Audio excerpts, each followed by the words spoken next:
Assalamualaikum warahmatullahi wabarakatuh. Bismillahirrahmanirrahim. Alhamdulillahi rabbil alamin. Wa afdalus salati wassalami ala sayyidil mursalin Sayyidina wa maulana Muhammad wa ala alihi wa ashabihi ajma'in. Allahumma anfa'na bima 'allamtana wa 'allimna ma yanfa'una wa zidna 'ilman ya zal jalali wal ikram. Subhanaka la 'ilma lana illa ma 'allamtana innaka antal 'alimul hakim. Rabbi shrah li sadri wa yassir li amri wa hlul 'uqdatam min lisani yafqahu qawli. Yang saya hormati seluruh pengurus Badan Kenaziran Masjid Al-Hidayah, bapak-bapak, ibu-ibu, para orang-orang tua saya, hadirin wal hadirat, seluruh jamaah salat maghrib dan majlis ilmu yang dirahmati Allah Subhanahu wa taala. Alhamdulillah, senantiasa kita bersyukur kepada Allah Subhanahu wa taala atas segala nikmat dan karunia yang Allah berikan kepada kita sehingga kita dapat melanjutkan rutinitas kita sebagaimana biasanya. Alhamdulillah, dalam keadaan sehat walafiat. Kita bermohon kepada Allah Subhanahu wa taala, mudah-mudahan kita semua diberikan kesehatan serta keistiqomahan untuk senantiasa dapat beribadah dan mengabdi kepada Allah Subhanahu wa taala. Amin ya rabbal alamin. Salawat dan salam senantiasa kita basahi lisan kita, kita hadiahkan untuk panutan kita, ikutan kita Nabi Muhammad sallallahu alaihi wasallam. Allahumma salli wa sallim wa barik ala sayyidina Muhammad wa ala alihi wa ashabihi ajma'in. Mudah-mudahan dengan memperbanyak salawat kepada Rasulullah sallallahu alaihi wasallam, insyaallah kita akan mendapatkan syafaat di yaumil mahsyar kelak. Amin ya rabbal alamin. Alhamdulillah, kita pada hari ini berada pada tanggal berapa ini Pak? 20 berapa ini? Jangan Masehi ya. Nah, itu tahu semua kita itu. Hijriahnya berapa?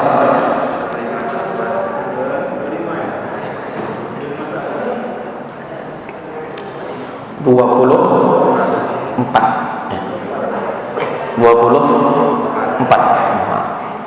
Jadi insyaallah tak sampai sepekan lagi kita akan memasuki bulan Ramadan.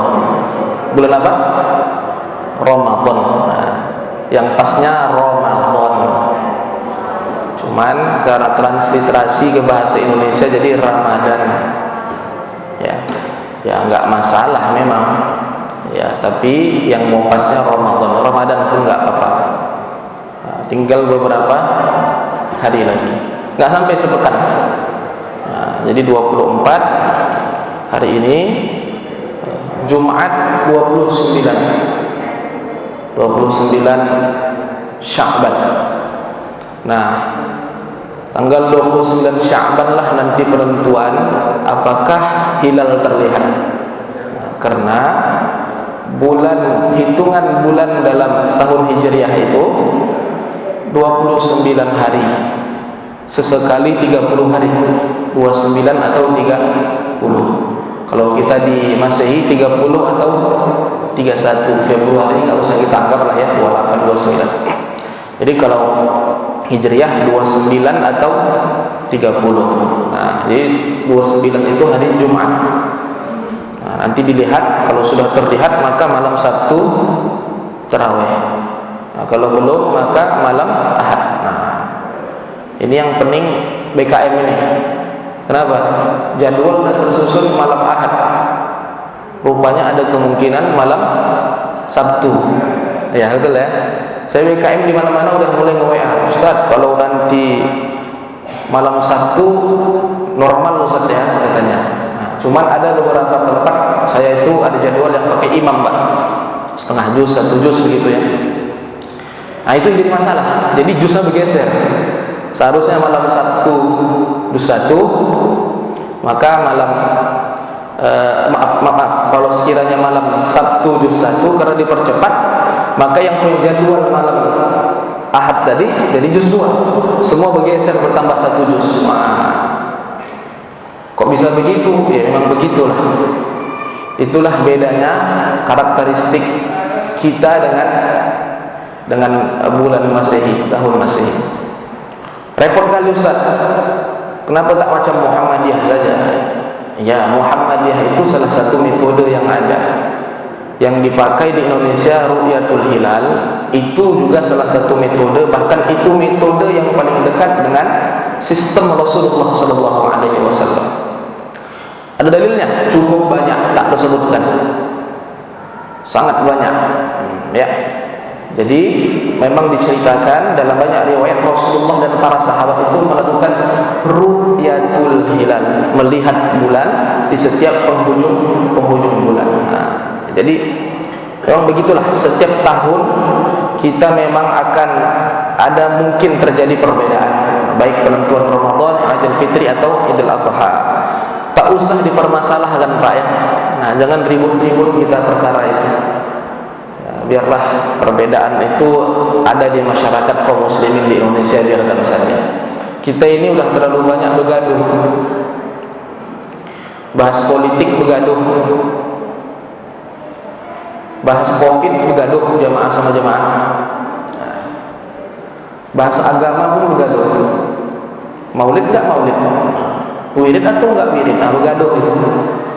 Jadi udah terlalu banyak kita ini bergaduh. Hal-hal yang seperti ini biarlah kita berlapang dada terhadap adanya perbedaan, ya. Tapi tetap yang paling afdal dalam hukum Islam adalah mengikuti ketetapan pemerintah. Dalam hal ini ketetapan pemerintah itu dianggap memiliki maslahat untuk mengangkat segala perbedaan yang ada, dan kebetulan sistem yang dipakai pemerintah di Indonesia terkait ini ya sesuai dengan sistemnya Rasulullah SAW. Jadi para jamaah sekalian sudah sangat dekat. Kita ini harus menyiapkan beberapa perkara terkait ini, menyambut bulan Ramadan. Rasulullah SAW jauh-jauh hari ya pada bulan Rajab ya. Ada Ustaz Rajab di sini kan? Nah, bulan Rajab itu dalam kitab hadis yang dikarang oleh Imam Al-Baihaqi ada riwayat menceritakan bahwa ketika masuk bulan Rajab Rasulullah itu berdoa. Doa Rasulullah itu lebih kurang redaksinya begini: Allahumma barik li fi Rajab wa Sya'ban wa ballighni Ramadan. Ya Allah, berkahilah umurku di bulan Rajab dan Sya'ban serta sampaikanlah aku kepada bulan Ramadan. Komentar para ulama terkait doa Rasulullah ini adalah petanda Rasulullah itu sudah bahagia, sudah sangat senang, sebab menganggap Ramadan itu sudah sangat dekat. 2 bulan lagi itu bagi Rasulullah dekat. Rajab itu 2 bulan jaraknya dengan Ramadan. Rajab, Sya'ban, Ramadan 2 bulan. Nah, bagi Rasulullah 2 bulan itu sebentar. Bagi kita sebentar atau lama Pak 2 bulan? 2 bulan lama atau sebentar? Yakin sebentar 2 bulan?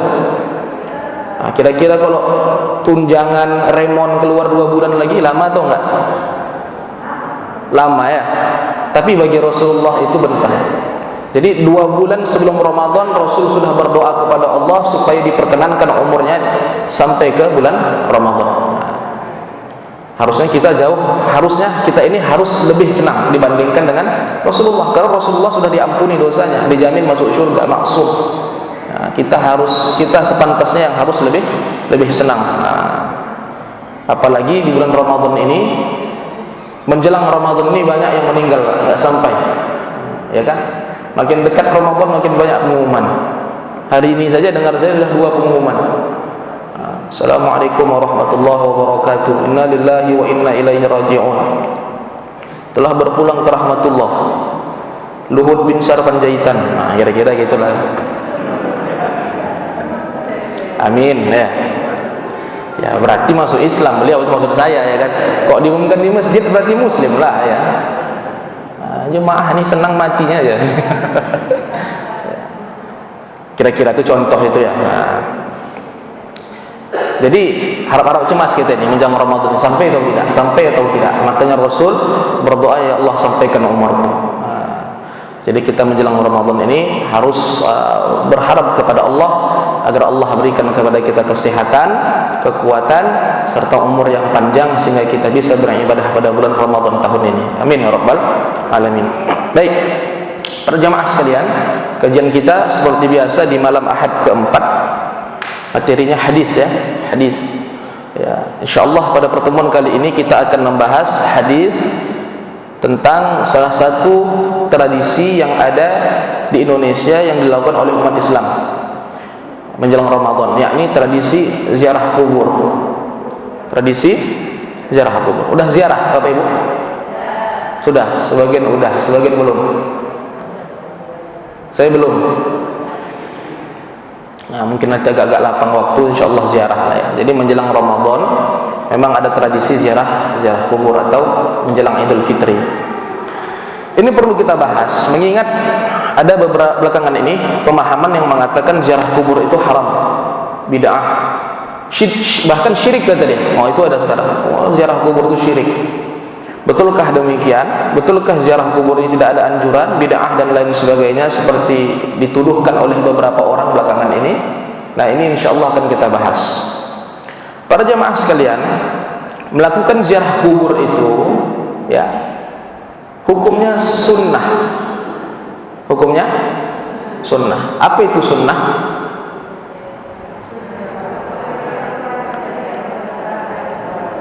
Main keroyokan ibu-ibunya. Sunnah dikerjakan, ditinggalkan ya. Intinya orang yang melakukan ibadah sunnah mendapat pahala, itu intinya ya. Dan ini sangat dianjurkan, sangat dianjurkan dalam Islam. Rasulullah SAW menganjurkan ziarah kubur kepada kita semua berdasarkan banyak riwayat hadis, sangat banyak, dan hadisnya semua sahih.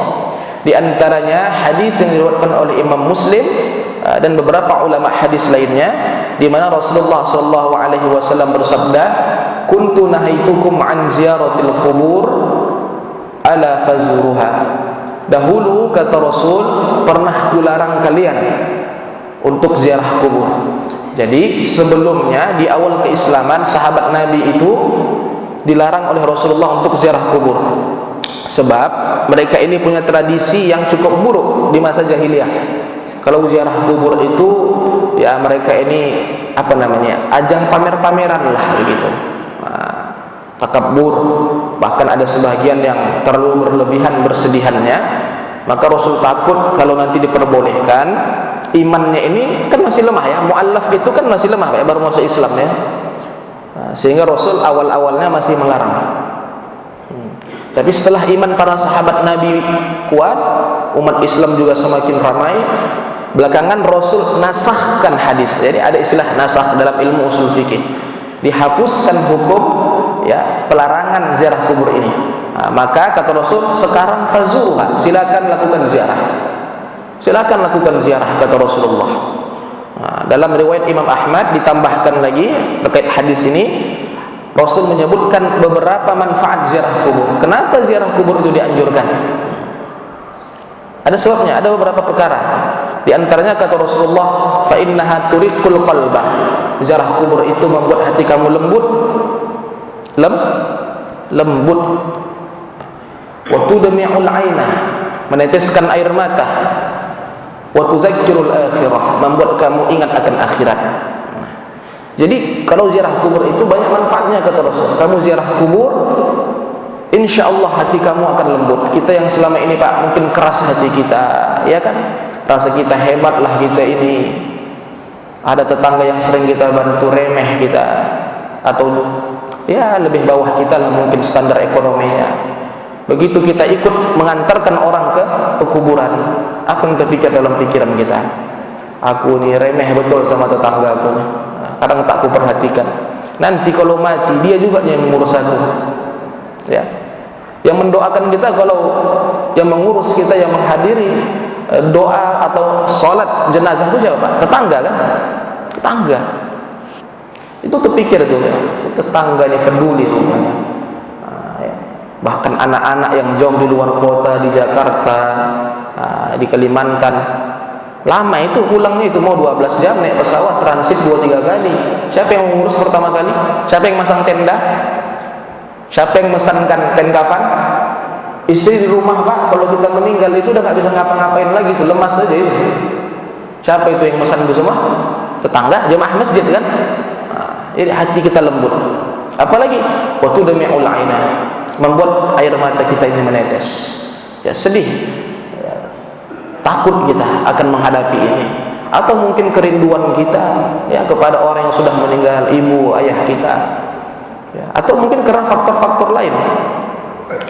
Ayah saya itu pernah cerita, ya, dalam ceramahnya beliau mengatakan begini, saya setiap mendoakan emak ayah saya, setiap saya ziarah kubur, dua yang saya sedihkan katanya. Yang pertama karena saya rindu sama emak ayah saya itu katanya. Yang kedua saya takut katanya. Saya takut. Sekarang saya masih mendoakan emak ayah saya.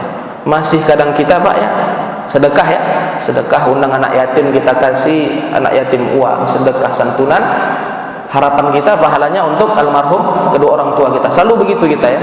Jadi kata saya, kami itu bilang begini, nanti kalau aku mati katanya, anakku begitu tidak dibuatnya katanya, ya itu yang disedihkan juga.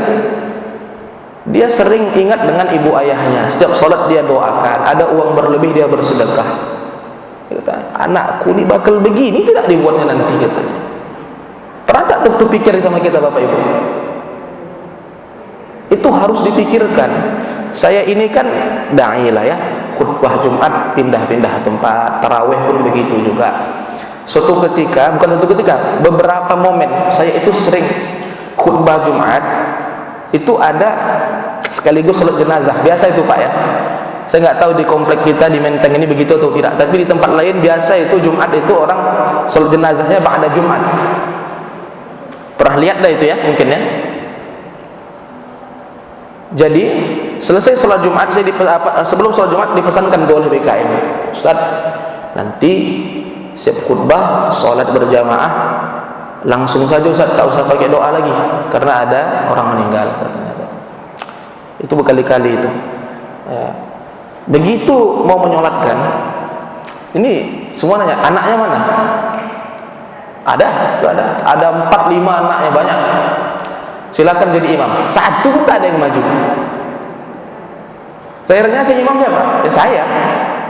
Saya sering mensolatkan jenazah, sering. Kenal pun tidak saya sampai meninggal itu. Karena momentumnya ya jadi khutbah Jumat ya.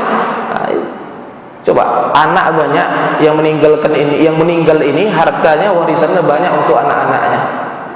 Wah, habis-habisan lah mencari duit untuk anak, warisan dikumpulkan untuk anak. Menyolatkan satu pun tak sanggup. Anak apa itu coba? Tak berguna itu istilahnya. Itulah penghormatan anak kita yang terakhir untuk kita, menjadi imam sholat. Apa guna dikasih makan 20 tahun, 30 tahun kalau begitu? Itu mesti dipikirkan para jemaah sekalian. Makanya jangan remeh sama pendidikan agama anak. Dididik mengaji, dididik sholat, diantarkan ke madrasah. Ya, kita ini kadang kebanyakan mendidik anak kita ini menjadi hedonis, cinta dunia. Cemana supaya jadi orang sukses. Terakhir nanti meninggal kita, bukan yang mereka doakan. Anak kita tuh Bapak Ibu sekalian saling terlibat dalam pengadilan. Saya ini S1-nya sarjana hukum Islam. Jadi kami dulu magang di pengadilan agama Pak ya. Itu yang terlibat saling sengketa, penuntut yang dituntut, itu adik beradik itu, kakak abang, adik kakak, tak jauh-jauh. Rata-rata begitu masalah waris. Jadi yang terlibat di pengadilan itu siapa? Saudara kandung. Saudara kandung. Begitulah kalau anak kita ini memang anak-anak yang ditinggalkan ini tak punya iman yang kuat. Jangankan mau mendoakan kita, sholat pun tak pernah dia. Jangankan mau mengirim bacaan pahala baca Al-Quran, dia sendiri baca Quran tak pandai. Nah kita ini nanti bakal jadi aset yang baik atau malah jadi kloset, buruk jadi. Ya. Maka kata Rasulullah, ziarah kubur itu membuat air mata kita menetes. Khawatir kita, macam mana nasibku ini nanti meninggal, entahnya husnul, entahnya su'ul khatimah, entahnya tak ada jemaah atau tetangga yang mau datang menyolatkan aku, entah pun anakku tak peduli. Menetes air mata takut. Wa tuzakkirul akhirah, kamu ingat akan kematian, kata Rasul. Ingat akhirat. Orang ziarah kubur itu pasti ingat akhirat, Pak. Begitu dia datang dan dikuburkan jenazah itu, apa dalam benak kita? Ya Allah, tinggi jabatan awak, banyak harta awak, ujung-ujungnya rumah kita itu cuma 1x3 meter. Dibangunlah rumah besar, setiap menjelang puasa, menjelang hari raya dicet, ya, perabotnya mahal-mahal. Tapi ujung-ujungnya di mana? Tempat kita semua? Ruangan 1x3 meter. Di mana itu? Di liang lahat, di kuburan. Mau tidak di situ? Ya harus mau. Harus mau. Saya tanya, kalau meninggal nanti lebih pilih dikuburkan atau dikremasi? Kubur. Dicampakkan ke laut atau dikubur? Atau macam orang-orang di Sulawesi, ya, jadi mayat itu diantarkan ke atas gunung. Wah, bertahun-tahun tiba-tiba udah habis, jatuh tengkorak di atas gunung. Dipikir orang hantu kan? Rupanya memang di situ penguburannya, pemakaman di sana. Coba lihat nanti di YouTube, Pak, ada di Sulawesi begitu. Intinya kita semua sepakat mau dikubur. Itulah rumah kita, dan entah berapa lama kita tinggal di situ.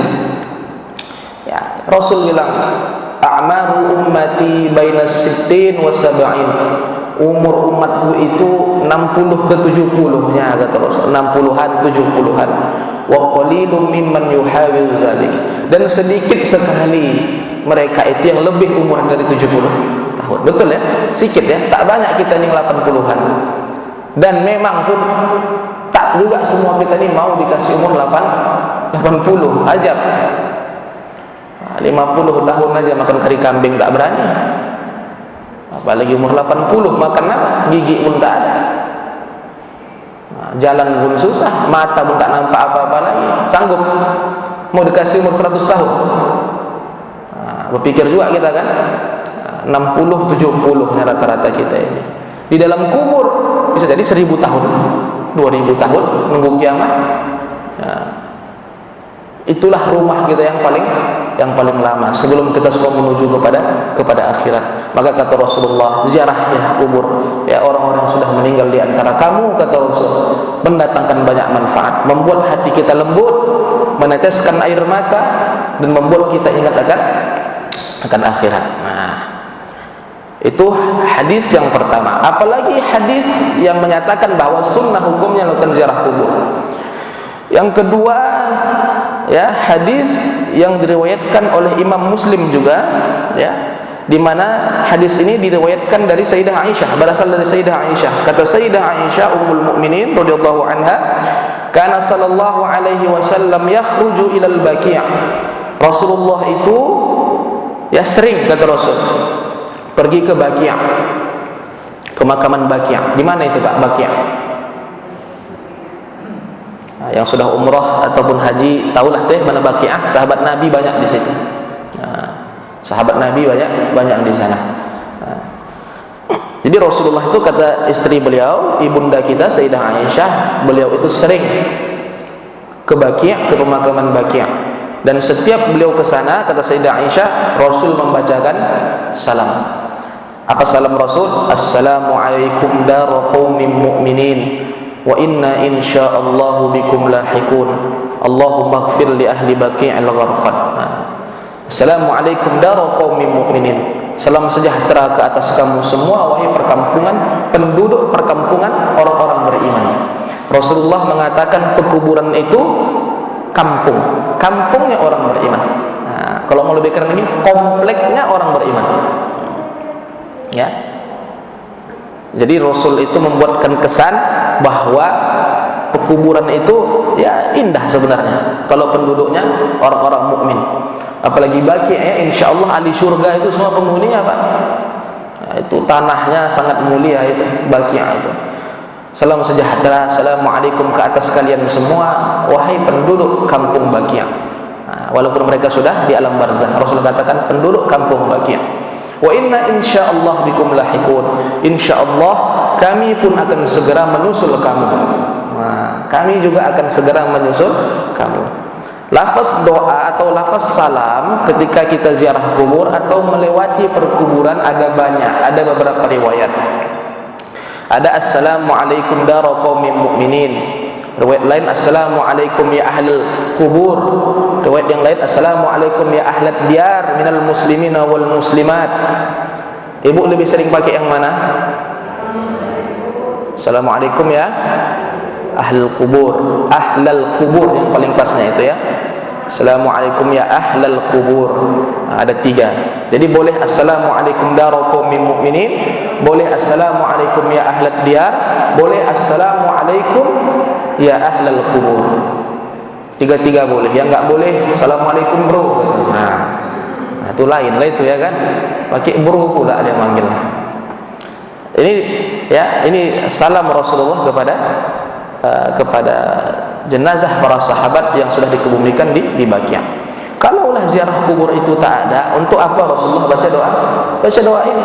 Ngapain Rasulullah mengajarkan Sayyidah Aisyah baca doa untuk ziarah kubur? Nah, tentunya ziarah kubur ini sesuatu yang masyru', disyariatkan dalam agama Islam.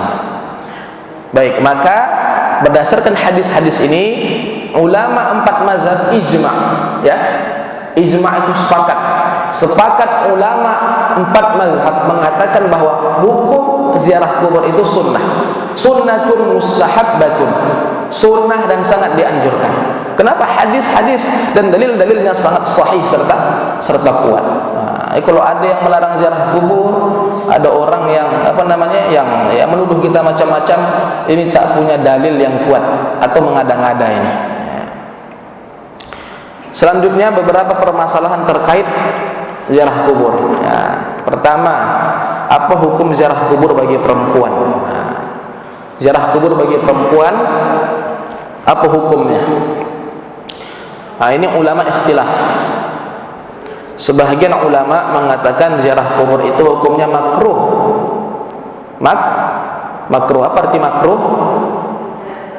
Makruh itu kebalikan sunnah.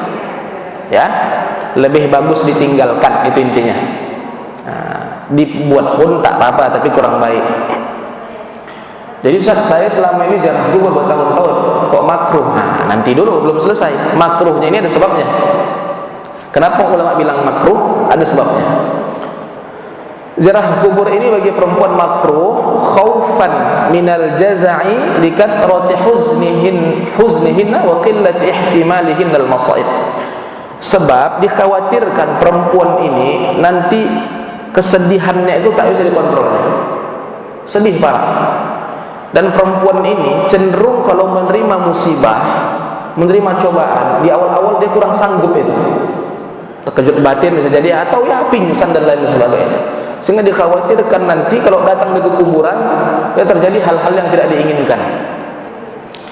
Ada tetangga kami Pak, baru meninggal, umurnya masih muda, 19 tahun, anaknya baik, ketua remaja masjid, meninggal, dan anak satu-satunya lagi, anak tunggal.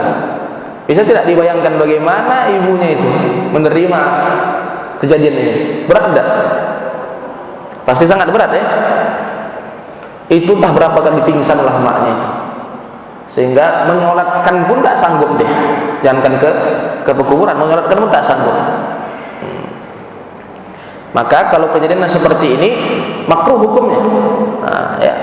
Bahkan bisa jadi haram kalau sampai nanti dia hadir, ya meratap ya istilahnya, semua diucapkannya. Suami meninggal, anak meninggal. Abang kenapa cepat kali abang pergi bang, ninggalkan kami bang. Begitu nanti. Udah dari tanggal tua, hutang kita banyak, minyak goreng mahal, cepat pula abang tinggalkan kami. Begitu, dekat.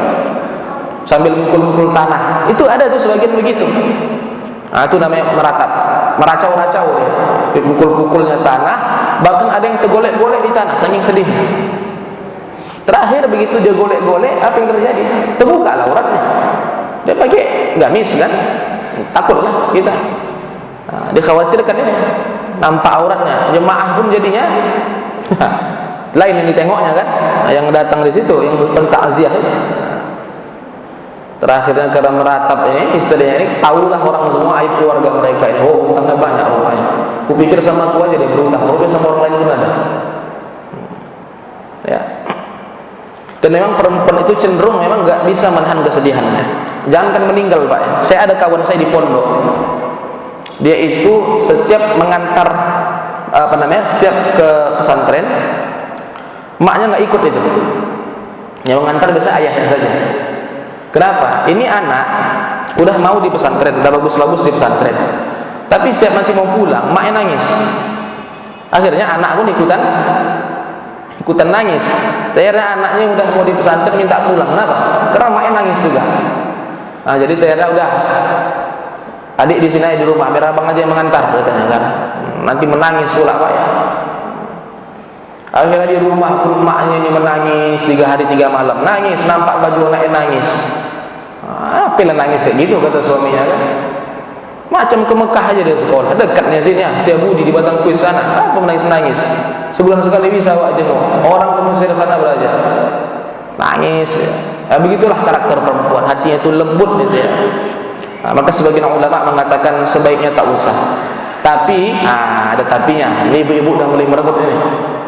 Kata sebagian ulama, kalau kekhawatiran tadi itu bisa dia hindari, artinya dia tidak meratap, tidak bersedih berlebihan, tidak memukul-mukul tanah, tergolek-golek di tanah, ya, maka hukumnya tetap sunnah.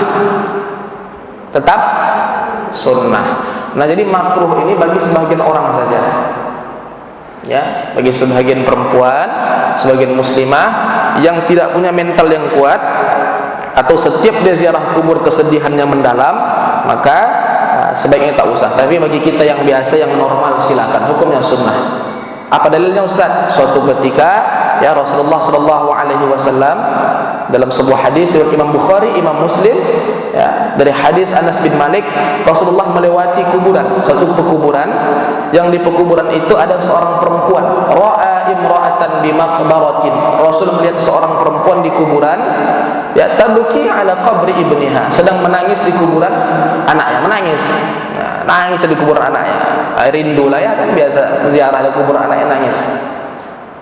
Faqala laha, kemudian Rasulullah berkata kepada perempuan ini, ittaqillaha, senantiasalah bertakwa kepada Allah, wasbiri, dan bersabarlah atas musibah dan cobaan yang Allah berikan ini. Apa kata Rasul? Bertakwalah kepada Allah dan bersabarlah atas cobaan dan musibah ini. Kalaulah haram ziarah kubur bagi perempuan, Rasul gak bakal bilang begini. Rasul bilang apa? Udah pulang-pulang, tak boleh ini, tak boleh, haram. Harusnya begitu ya. Tapi Rasul tak suruh pulang, Rasul biarkan saja. Cuma Rasulullah beri nasihat, sabar ya, takwa kepada Allah. Kalau kita takwa kepada Allah, insya Allah anaknya juga bisa dapat syafaat. Itu. Maka berdasarkan hadis ini, perempuan juga boleh ziarah kubur, sunnah juga hukumnya. Tapi perlu diperhatikan, bagi perempuan haid ya atau mamnu' ketika ziarah kubur, dalam mazhab Syafi'i haram hukumnya membaca Al-Quran. Jadi kalau baca Qul huwallah, baca Al-Fatihah, baca Al-Falaq, An-Nas, Yasin, maka tak usah ikut ya, karena dalam mazhab Syafi'i perempuan yang haid haram hukumnya membaca Al-Quran ya, membaca kalamullah. Tapi kalau zikir, subhanallah, alhamdulillah, ya, Allahu akbar, tahlil, la ilaha illallah, hukumnya boleh. Ya, zikir boleh dibaca walaupun bagi perempuan yang haid. Adapun bagi wanita, adapun membaca Al-Quran bagi perempuan haid dalam mazhab Syafi'i haram. Ada yang membolehkan. Kalau saya tidak silap, mazhab Imam Malik dan Imam Ahmad yang membolehkan itu. Tapi ngapainlah kita pakai mazhab lain kan?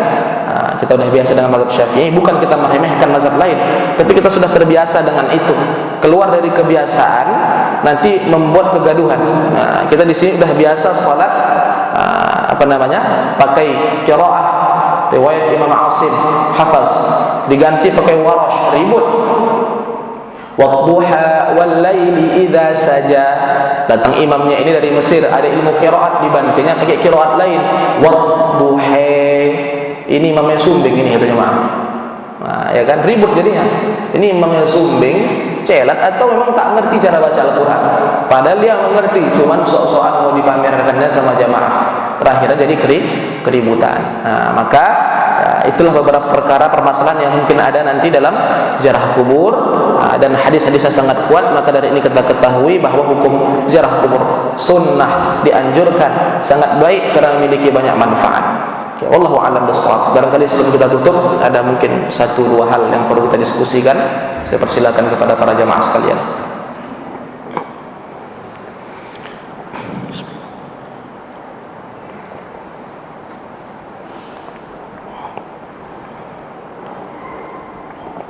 Ada? Ya, ya.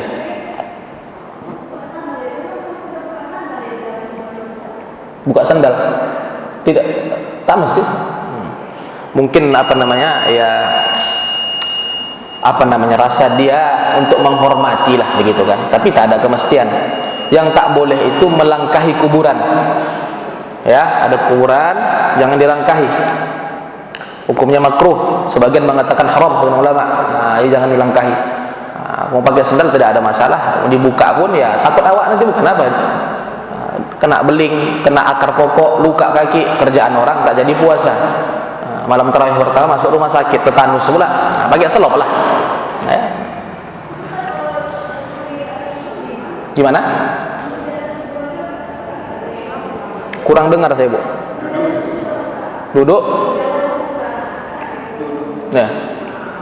Kalau di tanah janganlah, kalau di nisan tak apa-apa. Ya. Jadi jangan diduduki, jangan dipijak, dilangkai saya tak boleh, apalagi dipijak. Nah, diduduki ya. Nah, jadi ya dicari tempat kosong lah. Kurang adab itu ya kepada, seakan-akan enggak hormat kita kepada ahli kubur itu. Macam mana kalau yang di kuburan itu ayah mak kita? Nampak kita dipijak orang, macam mana? Ya, walaupun mereka ya hakikatnya jasadnya sudah terkubur, tapi mereka rohnya masih hidup. Nah, ya, bahkan dalam riwayat lain Rasulullah SAW bersabda, ya, ma min rajulin yazuru qabra akhihi, setiap orang yang ziarah ke kuburan saudaranya, fayajlisu indah, ya, lalu laki-laki ini atau orang yang ziarah ini duduk di dekatnya, bukan di atas kuburnya. Nah, dia duduk di dekatnya, di sampingnya, jadi di samping kubur, bukan di atas tanahnya. Fayajlisu indah, dia duduk di dekat kuburan saudaranya itu atau ibu bapaknya. Apa yang terjadi? Kata Rasulullah, illa sta'nasa bihi wa ruddat alaihi ruhuhu hatta yakuma min indih. Allah kembalikan ruhnya. Ahli kubur itu Allah balikkan ruhnya. Bukan berarti dia hidup balik, tidak Pak ya, tapi ruhnya itu merasakan gembiranya dia, senangnya dia ada yang ziarah. Ya, dia tahu saudaraku datang, wah anakku datang, cucuku datang, istriku datang. Tahu dia ahli apa namanya? Jenazah itu, ahli kubur itu tahu dia. Hatta yakuma min indih. Bahkan dia itu rohnya itu duduk di dekat kita. Senangnya dia di kubur itu ya. Jadi kurang eloklah kita duduk di atas kuburannya itu, apalagi dipijak ya. Jadi ziarah kubur lagi Pak ya, kalau ada kesempatan atau lapang waktu, kalau sulit memang ya kalau tengok tak bisa, cuman lagi mau dibuat. Paling tidak kita kirim doa lah dari kejauhan ya. Udah masuk azan? Oh ya. Wallahu a'lam bishawab. Lebih kurang saya mohon maaf yang sebesar-besarnya. Hadanallahu iyana wa iyyakum akhirul kalam. Assalamualaikum warahmatullahi wabarakatuh. Bismillahirrahmanirrahim. Alhamdulillahi rabbil alamin, wassalatu wassalamu ala asyrafil anbiya'i wal mursalin, sayyidina wa maulana Muhammadin wa ala alihi wa ashabihi ajma'in. Allahumma ighfir lana dhunubana wa liwalidina warhamhum kama rabbawna shighara, wa li jami'il mu'minina wal mu'minati wal muslimina wal muslimat bi rahmatika ya arhamar rahimin. Allahumma barik lana fi Rajab wa Sya'ban wa ballighna Ramadan. Rabbana atina fid dunya hasanah wa fil akhirati hasanatan wa qina azaban nar. Sallallahu wasallam ala sayyidina Muhammadin wa ala alihi wa ashabihi ajma'in. Walhamdulillahi rabbil alamin.